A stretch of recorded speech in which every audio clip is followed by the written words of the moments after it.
would like to share another successful case of our firm with you today. The client filed an I-130 petition for alien relative, but USCIS requested more evidence. After failing to submit the supplemental documents as requested, the case was denied.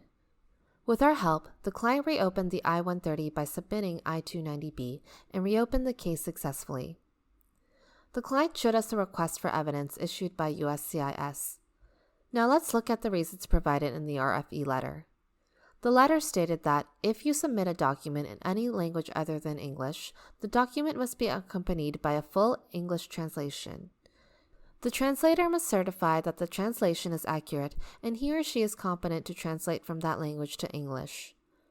If you submit a foreign language translation in response to this request for evidence, you must also include a copy of the foreign language document.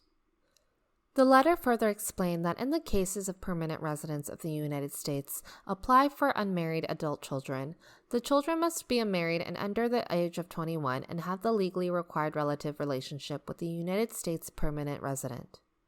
In this case, the child's birth certificate and its English translation submitted by the client did not meet the USCIS requirements to prove their relationship.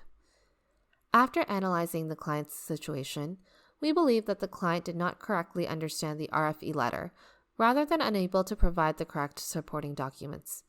Therefore, we believe filing an I-290B motion to reopen is the best plan to solve the problem.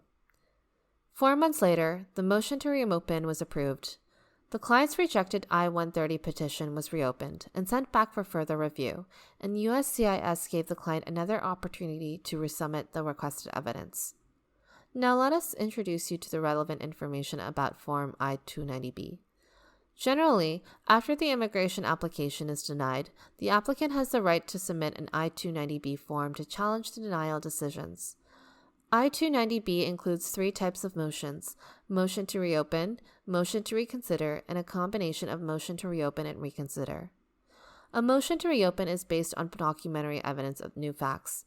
Alternatively, a motion to reconsider is based on a claim of incorrect application of law or policy to the prior decision. In this case, an important note to point out is that for F2B-Category applications, which is for permanent residents who apply for unmarried adult children, is subject to a cap and has a priority date. If the client resubmits a new I-130 petition, his priority date would restart and they would have to wait longer before the new priority date is current. After careful consideration, we decided to file an I-290B motion for the client to reopen their case. In this way, the client could resubmit the requested evidence and maintain their previous priority date. With our help, the client's case was successfully reopened and approved. If you or somebody you know find yourselves in a similar situation and you need immediate assistance, our offices are here to help.